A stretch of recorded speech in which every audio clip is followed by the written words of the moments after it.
The X-Zone radio and TV show is largely an opinion talk show. All opinions, comments, or statements of fact expressed by Rob McConnell's guests are strictly their own and are not to be construed as those of the X-Zone radio and TV show or in any manner endorsed by Rob McConnell, Relmar McConnell Media Company, Talkstar Radio Network, its affiliated stations, or employees.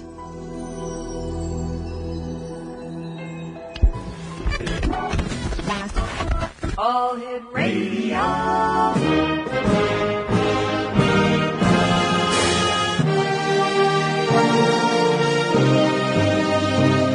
Welcome to the X-Zone, a place where fact is fiction and fiction is reality. Now, here's your host, Rob McConnell.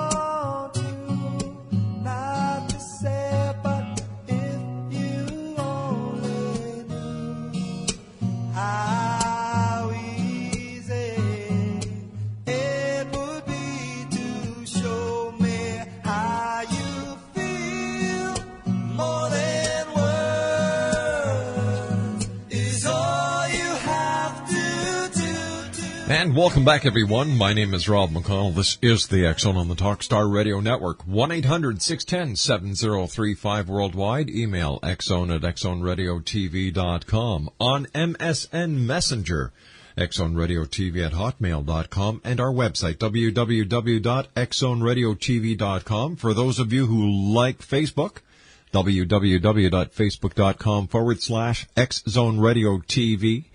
And on Twitter, /X-Zone Radio TV.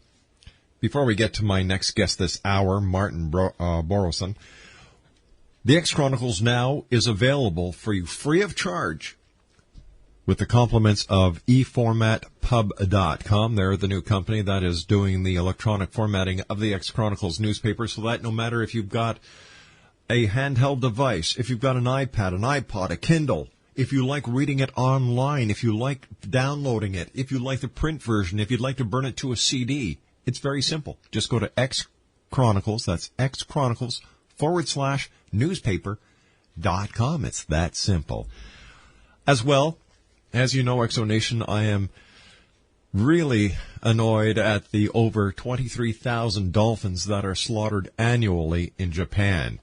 So I'm asking you, the members of the worldwide X-Zone Nation, to get on board and let's do something so that 23,000 dolphins every year in Japan will not be slaughtered. And all you have to do is go to www.xzonenews.com /thecove.htm and help us to get this news out there to people who may not have seen the movie The Cove.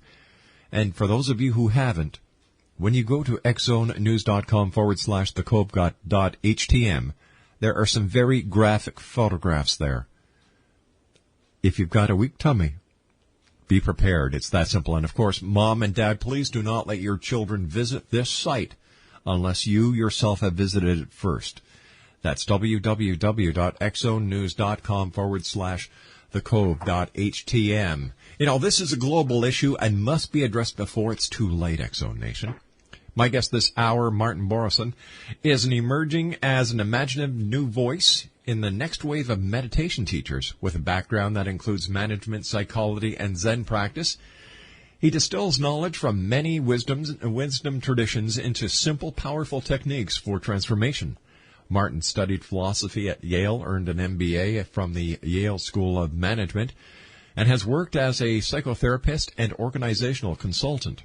His book, One Moment Meditation, Stillness for People on the Go, has been published in Portuguese, Dutch, Swedish, Norwegian, Spanish, Japanese, with a Chinese edition coming soon, and was the basis for a 30-day series on stress relief for Oprah.com. His lighthearted radio campaign, Take a Moment, which was devised for the Federation of Organic Milk Groups, was heard on the BBC throughout the United Kingdom. He also created the National Moment of Stillness for national radio in Ireland, in which tens of thousands of listeners stopped work, and they also stopped driving to be silenced. Now, this is what a host said the following day. The whole nation was enthralled. When I come back from this 2-minute commercial break, Martin Boroson is our special guest, and we're going to be talking to Martin about his new book, One Moment Meditation-Stillness for People on the Go. This is the X-Zone, a place where people dare to believe and dare to be heard, Monday through Friday from 10 p.m. Eastern until 2 a.m. Eastern on the Talkstar Radio Network and our growing family of broadcast affiliates right around the world. For more information on Martin, visit his website, onemomentmeditation.com. And we'll be back in 2 minutes here in the X-Zone from our studios in Hamilton, Ontario, Canada. My name is Rob McConnell. Don't go away. And don't forget, save the dolphins at www.xzonenews.com/thecove.htm.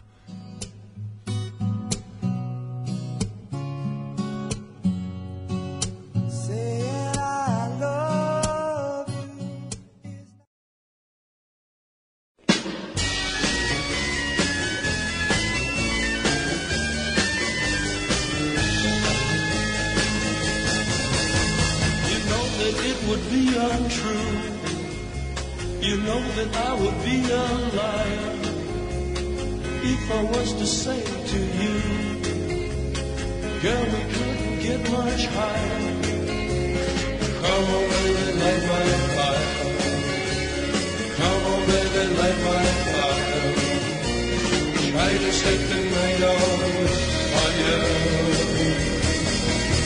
The time to hesitate is through.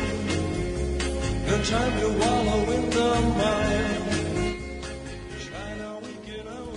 Welcome back, everyone. Martin Boroson is our special guest to this hour. We're talking to Martin about his new book, One Moment Meditation, Stillness for People on the Go. And Martin, welcome to the X-Zone. Hey, Rob. Lovely to be here. Super having you, buddy. Listen, I've got to ask you something. I was reading through the material that Jill was good enough to send us, and one word popped out. Stress. Mm-hmm. Stress. Stress. I don't think there's one person on this planet today that doesn't understand the word stress and how it affects each and every one of us in our daily lives. And what can meditation do for stress? Gosh, Rob, there are so many things, really. One of them is by opening up or helping us find a place of peace within ourselves that's relatively immune to stress. There's two things. One is that we can live more from that place, so we're less vulnerable to picking up stress. And then the other thing is that when we do get stressed, we know we have that place within ourselves to return to reestablish our equilibrium, to give ourselves a perspective, and then to deal skillfully with the stress around us. Is stress contagious by any chance? You know, I've been thinking about that a lot, particularly this month, which is Stress Awareness Month in the U.S., and because I see evidence of contagious stress everywhere. You know, you walk into a busy train station, and, you know, at rush hour, and even if you're not in a rush, you start rushing. You know? That's right. You fall into the pattern of the crowd. You know, there may be a train every 5 minutes, but you rush to get your train, even though you could take one in 5 minutes. So we pick up stress in that way. We pick up stress in other ways, like someone who is stressed does something to us. Maybe they bump into us, or they spill the hot tea on us, or they're just rude to us, or they don't give us the wrong information because they're not paying attention, and that messes up our day. So they pass their stress on to us, and then we become the person who passes on our stress to other people. So it's like a relay race. We just keep passing on the stress and in a way building a more and more stressful world. You know, the name of your book is One Moment Meditation, Stillness for People on the Go. And I must ask you at this time, why do we need meditation? Why do we need meditation? Well, I would never say that it's the only solution or the only thing that can help. But the way I see meditation is that we have deeper and deeper potentials within us. So just like the educational system, in theory, is intended, I'm not sure if this works, but just like it's intended to help children bring out their deeper potentials and learn skills needed to function well in society, you can think of meditation as a kind of advanced or further training in how to be well. So with meditation, the focus is obviously on our inner life, not so much on practical skills, although it has very practical benefits. But for me, the idea is that we are discovering and releasing deeper, higher states of mind within ourselves that are extremely useful to help us both compensate for or erase some of the stressful effects of society, but also, perhaps even function better in society. So what would you say are some of the real-world benefits of stress? I'm sorry, of meditation. Well, we should maybe say there are some benefits of stress because, there's good stress and there's bad stress. Now normally when we talk about stress, we're talking about bad stress. But we should make it clear that there is this kind of good stress that happens when you're actively engaged in a project. Maybe you've set yourself a goal, you're learning a language or competing in a sport, and you are stressing yourself in a way, and it's thrilling, and it's positive, and it's helpful, and it enriches your life. So that's not the stress that we mean. When we talk about stress now, we're really talking about the bad stress that means you can't sleep, that you can't focus, you're cranky, you're unhappy, can lead to depression and all sorts of debilitating medical conditions. So that's, what was your question about meditation? I answered the question about stress. No, I was asking you, what are some of the real-world benefits to meditation? All right. Well, the meditation is increasingly being studied in scientific laboratory settings. And it's still early days, and different forms of meditation are being studied, and they have different effects, and we're still, really learning about that. But so far, everything is positive, from helping with blood pressure, to boosting immunity, to boosting our mood, making us happier. So it's being used to help people with depression, to increasing productivity, to helping us cope better with pain. So it's really quite a remarkable spectrum of benefits that seem to accrue from the practice of meditation. Well, let me ask you this, Martin. How has meditation benefited you personally? It's a great question. I feel as if I have something, if you like, in my pocket that I've got with me everywhere, that is my greatest ally, my greatest support, my greatest tool, and it's free and will never leave me. Well, you had me up until the free part because I was thinking of my cell phone, but that's certainly not free. Yeah, I suppose the cell phone does provide us with a certain level of security and access to information, but meditation is something slightly different from that. You talk to people about meditation. Well, not so much today, but let's go back 5-6 years when the word meditation was coming back into the media and people were talking more about it. I remember back in the 60s when we talked about meditation, we thought about the Beatles, we thought about the yogis, and it had an East Indian flavor to it. But now meditation is worldwide. It's worldwide. It's quite like yoga in that it was, quite exotic 20, 30 years ago, and now sort of everyone's doing it. I think people now, generally, even if they don't know much about meditation, they think it's one of those things that they should do, like saving for their retirement, going to the gym and flossing. They just know it's part of a well-balanced, healthy life. That ability to focus inward, still the mind, calm down, and develop a kind of resilience. And you really don't need a yogi in the background playing a sitar in order to be proficient in meditation. It's very simple, isn't it? No, and that's some of the Eastern cultural forms are useful to some people. I myself am a committed Zen practitioner with all of the Japanese rituals, but I also know that's not for everybody. Right. And that the essence of that teaching is very remarkably easy to communicate in useful ways for people who are not particularly interested in those Eastern traditions. And one of the, we mentioned that my book is published in Japan and coming out in China, and that was sort of that was a great thrill for me, because it felt like this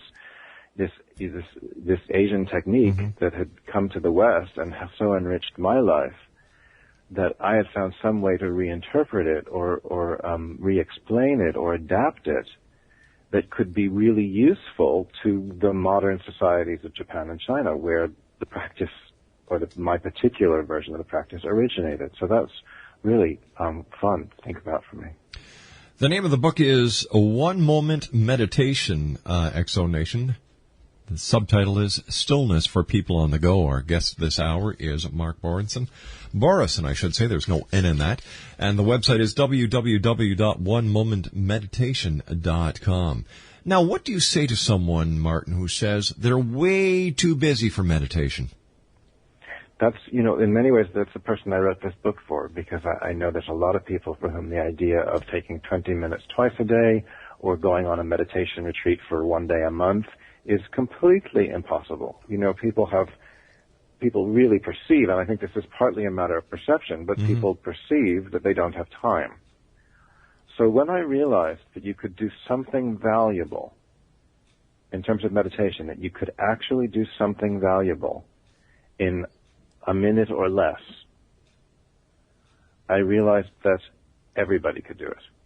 I've met some people who don't have 5 minutes free or don't think they have 5 or 10 minutes free, but I haven't met one person who will say to me they don't have 1 minute free to do this exercise. So I start the book and I start my training courses with an exercise for people that takes just 1 minute a day. I do not allow them to do it any longer, because I know if they do it longer, sooner or later they won't get around to it because they won't have time. How fast can I say you can do something in a minute or less. How fast can someone actually see the results and the benefits of meditation? Well, that's really where I discovered the technique, was when I just tried it with a group of very busy, on-the-go lawyers who didn't have much time for what I was telling them. So I decided I'll do something very short with them, a very short meditation. At that point, we just did 2 or 3 minutes. Wow. And I had to do it by necessity. I just because of the situation, I didn't have any time to do longer meditation. And something happened in that very short space of time. I was astonished, to be frank. In the short space of time, they noticed that something changed in them, that they had calmed down a little bit, that their minds weren't whirring so fast, that they were a little bit more settled. So I said, okay, they may not have experienced perfect peace or enlightenment, but gosh, this is useful. And we were doing it in a group. It was a team of lawyers, and I could feel a whole change in the tone of the room. They were very type A people. They were very intellectual. They were bantering a lot, very verbal, very challenging, very kind of tense. And with just a very short meditation, the whole tone in the room changed, and they were calmer, they were listening better, they were more open. You could feel it. So I said, wow, we can do a lot in a very short amount of time if we're focused and determined.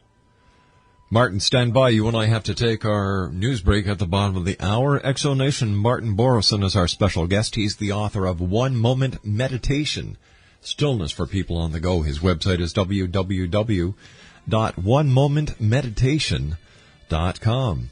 I'll be back on the other side of this news break as we continue from our studios in Hamilton, Ontario, Canada, here in the X Zone with yours truly, Rob McConnell. Don't forget, help us save the dolphins at www.xzonenews.com/thecove.htm. And to see the movie The Cove, www.thecovemovie.com.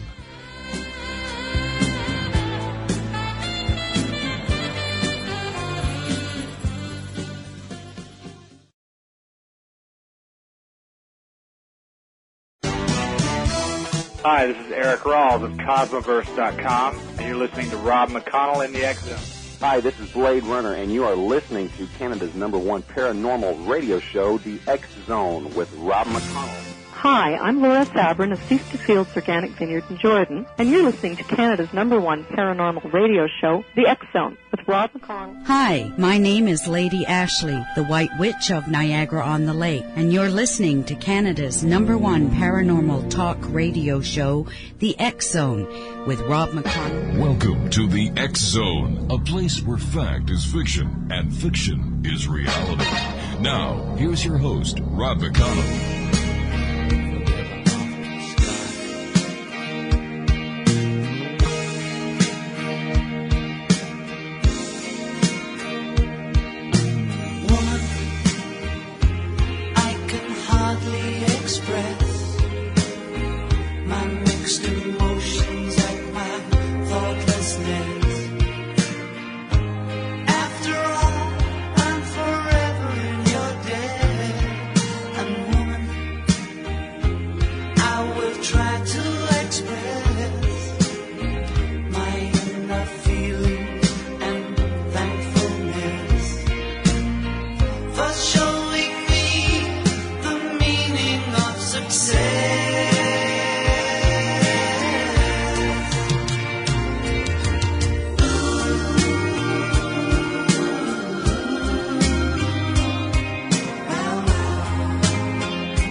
And welcome back, everyone. We're talking to the author of One Moment Meditation, Stillness for People on the Go. His name is Martin Boroson. His website is www.onemomentmeditation.com. And Martin, thanks very much for joining us today. But there is a question I'd like to ask you. What is the physiology behind meditation? How does it work within us? That's a great question, because some of the studies that have been done on meditation aren't really clear. For example, whether the health benefits are coming from like deeper breathing and that sort of relaxation response, or are coming from a neurological or cognitive change. But the increasing amount of research is being done on long-term meditators in MRIs, where they see different parts of the brain being activated either by meditation or kind of permanently working or not working, as the case may be, in those who have meditated for long periods of time. Martin, can meditation help us boost our energy levels during the day? And if so, how does that work? That's a great question, because we think of meditation as making us peaceful. And so the cliched images of meditation, people look like they're on a yoga holiday, just sitting by the beach. But I think that's that's an unfortunate characterization of meditation, because the idea is for meditation to make you more awake, but not awake in that super caffeinated, urban, stressed out sort of way. Awake in a relaxed way. So you can see what's in front of you, you can respond to what's in front of you, you notice what's in front of you, but you're not turbocharged kind of running over what's in front of you. So would you say that it allows us to open up our perception to our immediate surroundings in a natural way, that we don't need the stimulants such as caffeine in order to accomplish the same results? Well, I wouldn't suggest that it replaces caffeine, because I certainly know many people who meditate and take caffeine, as I do.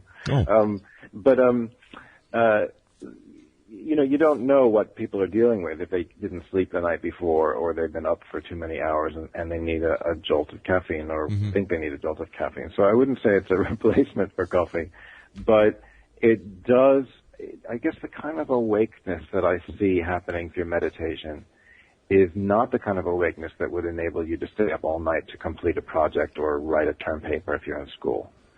It's the kind of awakeness that, say, would help you notice an opportunity that's in front of you that you might not have noticed. Or the kind of awakeness that would, if there's a conflict happening between people, you might see a way through it that other people might notice. Or a kind of awakeness. I know a lot of people who are scientists or creative artists who get ideas for their work spontaneously while they're meditating, because they're clearing their mind. So in that sense, they're more awake, say, than they are when they aren't meditating, because they're open to possibility in a way But again, it's not that kind of turbocharged awakeness that would enable you to stay up all night if you're actually really tired. So I guess we can say that meditation is a natural neurostimulant. Yeah, I would be a little careful. I want to know a bit better what the term neurostimulant means. Well, it stimulates the mind instead of the entire body, because if you've got a clearer mind and you can think clearer, it has nothing to do with stimulating the rest of your body, does it? Well, I certainly believe it helps you think clear. Okay. The effects on the rest of the body seem to be more along the lines of relaxing, gotcha, which may enable it to function better. Okay, so let me ask you this question. How does the constant stream of negative news and angry tones of discussions raise our anxiety, fear, and stress levels, and how can meditation stop this or help it? You know, that's a big problem because, first of all, you have the nature of news programming, which wants to find drama and conflict, because that's what is excitement. And that they want excitement because they want viewers and listeners or whatever. You know, you watch the Weather Channel and they have a vested interest in bad weather. Yes, of course. You know, if you're worried about a storm coming and how big it might be, you're going to tune in more frequently. So there's this impulse in the media to make things bigger or to find the things that will worry us. And then it's available 24/7, and we're just surrounded by this, you know, fear-based drama. And I think that has a big effect on our stress levels. Yeah, well, what do they say in the newspaper industry? If it don't bleed, it don't lead. Exactly. Yeah. Tell me, I read somewhere that you have the 7 unlikely most places where you can meditate. Where would they be? Oh, well, there's actually more than 7. We just had to stop at 7. But, I see. What I like to help people do is realize that they don't just have to meditate on a cushion in a temple by a pond. That when they realize they can meditate very quickly, and they can do it portably, and they can do it in their business clothes, or they can do it sitting down in a chair or standing up wherever they are, well, then they can meditate standing in line, they can meditate on the train, they can meditate waiting in the doctor's office. They can, one of my favorite places to meditate is in a boring meeting. You just kind of lower your eyes and nobody knows you're meditating. There are all these gaps in the day that you can reclaim from being stressful or wasted opportunities. You know, we get so frustrated that our time is being wasted. Well, when you realize that you can meditate quickly, simply, and anywhere, pretty much, then suddenly those wasted moments that caused so much stress become gifts, because it is as if your life is saying, you know, you can't do anything now. Don't take out your phone. Just grab a moment or a minute of this so-called wasted time to meditate, and then it's like you can recharge your batteries, you can refresh your browser, and then the next thing that you do, you're going to be in better shape for. So you can meditate anywhere. It seems that meditation would be a wonderful tool for people in the going to school these days, because there's a lot of peer pressure in school. There's a lot of pressure when it comes to the exams. There's a lot of pressure when it comes to the getting the SATs, and then you've got the entire university college scenario. How can I'm sorry. Yes, and I think if you think about anxiety, people who are anxious, I don't know if you've ever had a period of anxiety, whether short or long, but it completely clouds your perception.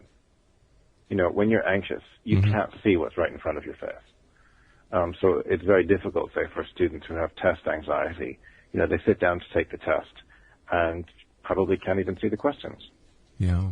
So if they could use meditation, you see, my focus on meditation, let me just explain this. Traditionally, the idea is that you would meditate for long periods of time repeatedly and eventually develop a kind of enduring state of mind that's more peaceful. Right? Yes. Now, the way I've turned it upside down is I've said, let's grab a moment when we can. Let's not worry so much about this enduring state of mind of peacefulness and perfection.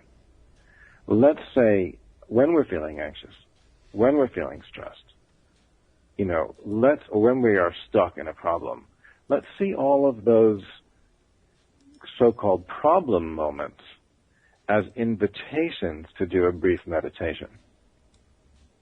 So I'm not holding out that my technique is going to make anybody perfectly enlightened all the time. I just don't even think that's worth thinking about. Let's assume that life is going to throw us some stress and some grief and some anxiety and obstacles. Well, it is. But let's reframe, of course, and that nobody's free of them. Even the greatest gurus isn't free of them. Mm-hmm. And let's just reinterpret these as opportunities to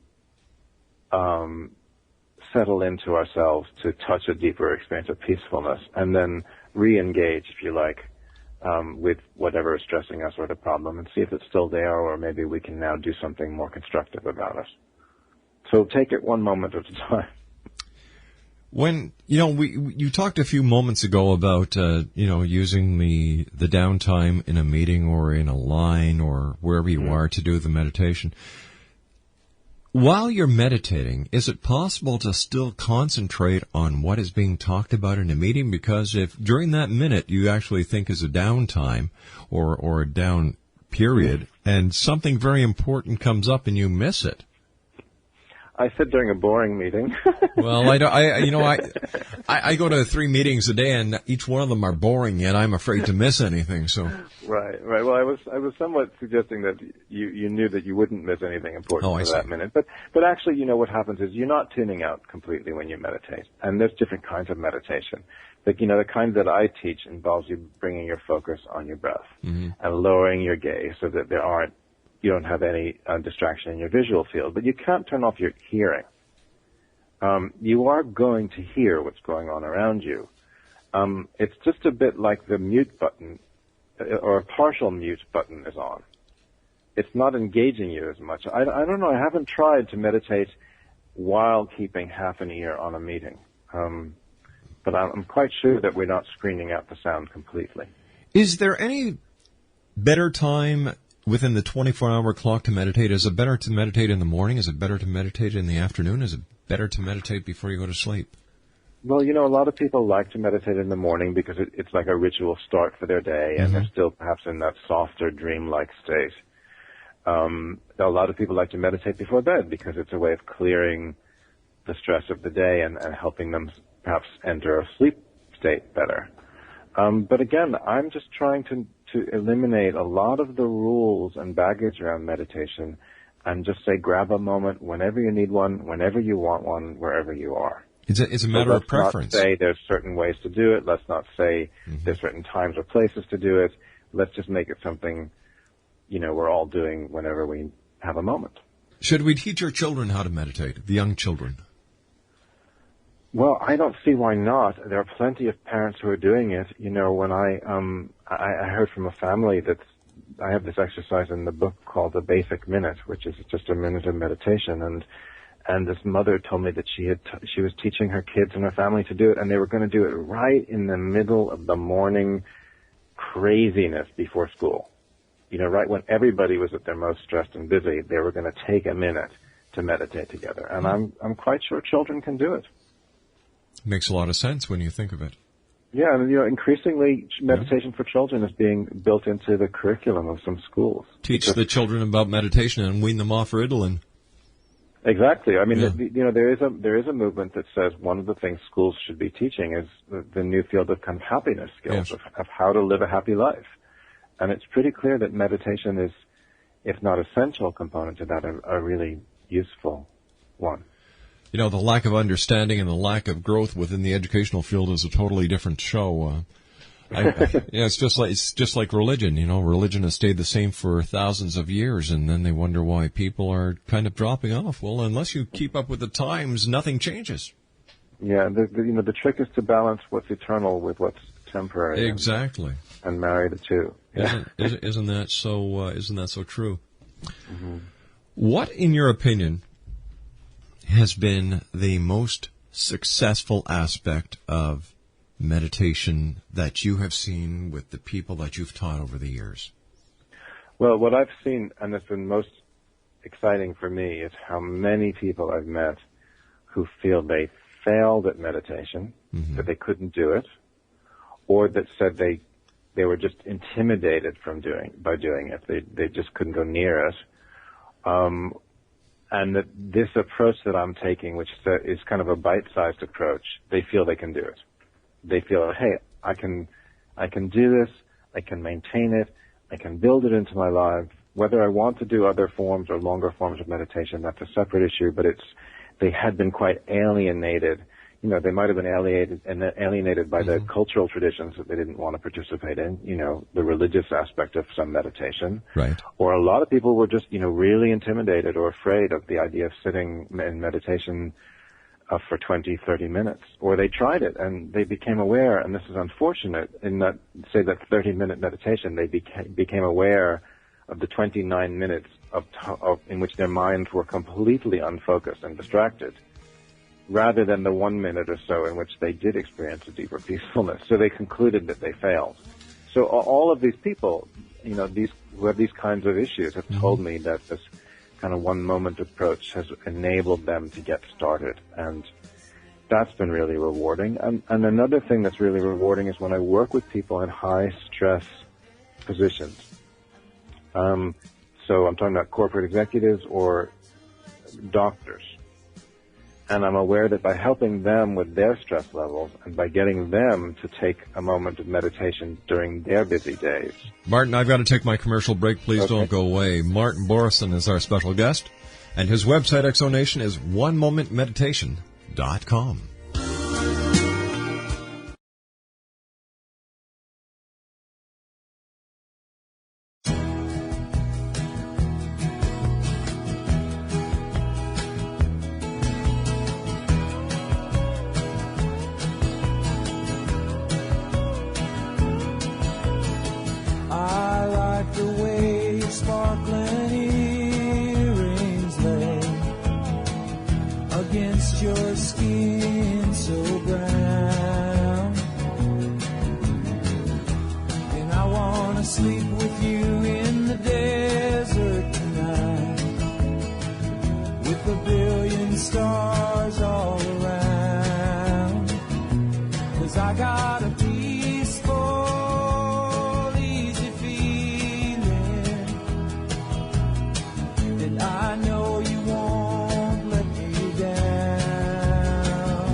And that's what we're talking about this hour, a peaceful, easy feeling. Our special guest is Martin Boroson. His website is onemomentmeditation.com. And Martin is the author of One Moment Meditation-Stillness for People on the Go. Martin, during the commercial break, you were telling me you've got a very interesting cartoon on your website at www.onemomentmeditation.com.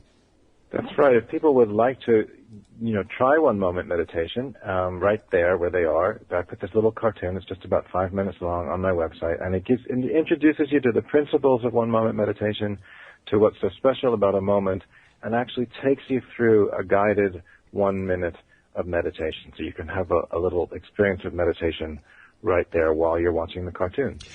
Martin, we've got about 2 minutes left, and I was wondering if you could share with us any success stories that you've had. Any success stories? Well, as I said before, it's all the people who've told me that they're suddenly able to meditate, and so that's lots of success stories. Well, but how about an interesting one that comes to my mind is a doctor, very busy academic doctor, who told me that he was always afraid to arrive at a meeting early because if he was so busy, he didn't want his time wasted. Wow. But once he learned one moment meditation, he decided to plan on arriving a couple minutes early for every meeting so that he could use the time to meditate. And I thought, you know, what a great turnaround in his consciousness, and what a great benefit that will be for all of the people he interacts with. Isn't that wonderful? What message do you want to get to the people listening tonight around the world about meditation? Well, I would really, really like people to understand that meditation is not just an esoteric technique that you have to go far away from your life to do. The idea of postponing peacefulness to another time or another place. You know, we imagine we'll be peaceful when the kids grow up, or when we're done with this project, or when the lawsuit is over, or when we retire, or maybe in the next life. But when we do that, we condemn this present life that we're in to be stressful, because we put peace somewhere else or some other time. So what I would most like people to hear from what I'm saying is that we can bring that peacefulness, or find that peacefulness, right here where we are, no matter what the circumstances. In fact, the moments of greatest stress are actually just the deepest invitations to find peacefulness. Martin, and I want to take long. I want to thank you so much for joining us. Continued success, and thank you for Rob. sharing your time with us here in the X Zone. And I'd also like to thank Jill at Circle 3 Media for her help in making this interview possible. When I come back from the other side of the news, more here in the X Zone with yours truly, Rob McConnell. And don't forget, X Zone Nation, visit www.xzonenews.com/thecove.htm and help us stop the annual slaughter of over 23,000 dolphins in Japan. And if you'd like more information on the movie The Cove, visit their website at www.thecovemovie.com. I'll be back on the other side of this commercial break with the news at 6.5 minutes past the top of the hour. Don't go away.